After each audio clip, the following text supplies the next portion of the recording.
আসসালামু আলাইকুম দর্শক বন্ধু, আশা করি আপনারা সকলেই ভালো আছেন। আমি জ্যোতিষরাজ দয়াল দেলোয়ার চিস্তি আজ আপনাদের সামনে উপস্থিত হলাম দর্শনের রহমত তাজমহল জেমস হল পক্ষ থেকে।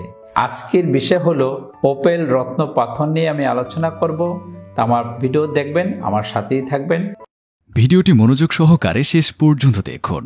আর এমনই সব রাশি রত্ন পাথরের নিয়মিত তথ্য পেতে আমাদের চ্যানেলটি এখনই সাবস্ক্রাইব করুন ও পাশে থাকা বেল আইকনটিতে ক্লিক করুন। জ্যোতিষশাস্ত্র মতে নবগ্রহের 9টি রত্নের উল্লেখ আছে। এই 9টি রত্নের সাথে 9টির গ্রহের আধিপত্য থাকে। এছাড়া বিভিন্ন রত্নের এক বা একাধিক উপরত্ন রয়েছে, যা প্রতিটি গ্রহের সাথে সম্পর্কযুক্ত। রত্নের শাস্ত্রে এমনই একটা রত্নের উল্লেখ পাওয়া যায়, এটি হলো ওপেল রত্ন। শাস্ত্র মতে ওপেলের সাথে শুক্রর সুসম্পর্ক রয়েছে। জ্যোতিষ শাস্ত্রে শুক্রকে সুখ, দাম্পত্য, ভোগবিলাসিতা, ঐশ্বর্য, শিল্পী প্রতিভা, সৌন্দর্য, রোমাঞ্চ, ফ্যাশন ডিজাইনিং ইত্যাদি কারক গ্রহ বলা হয়।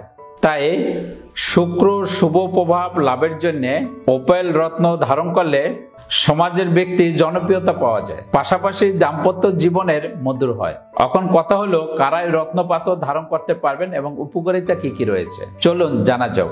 যে সকল রাশির জাতক এবং জাতিকারা এই রত্ন ধারণ করতে পারেন তার মধ্যে হলো বৈদিক জ্যোতিষ অনুযায়ী বৃষ এবং তুলা রাশির জন্য ওপেল পাথর খুবই শুভ। শুক্র এই দুই রাশির অধিপতি। এছাড়াও কুম্ভ ও মকর রাশির অধিপতি শনির সঙ্গে শুক্রর বন্ধুত্ব থাকায় দুই রাশির জাতক জাতিকাদের ওপেল ধারণ করাই শুভ।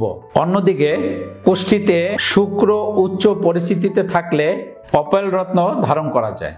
ওপেলের সাথে ভুলও মাণিক্য এবং পোকরাজ ধারণ করা যাবে না, তবে নীলা এবং ওপেল একসঙ্গে ধারণ করা যায়। ফ্যাশন ডিজাইনিং, শিল্প, মিডিয়ার সাথে যুক্ত ব্যক্তিরা এই রত্ন ধারণ করতে পারেন।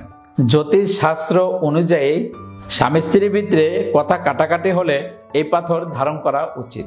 ওপেল ধারণ করলে ব্যক্তিত্ব উন্নত হয়। যারা সর্বদাই চিন্তিত এবং মানসিক দুর্বলতায় ভোগেন তারা ওপেল পাথর ধারণ করলে মানসিক শান্তি লাভ পাবেন।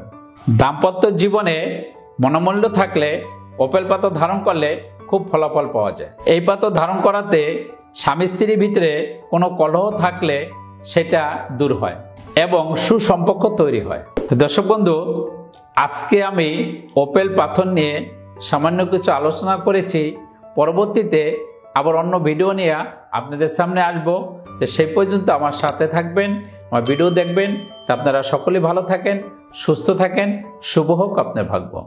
তাহলে ভিউয়ার্স, কেমন লাগলো ভিডিওটি কমেন্টে জানাবেন। আর ভিডিওটি ভালো লাগলে লাইক বা শেয়ার করবেন।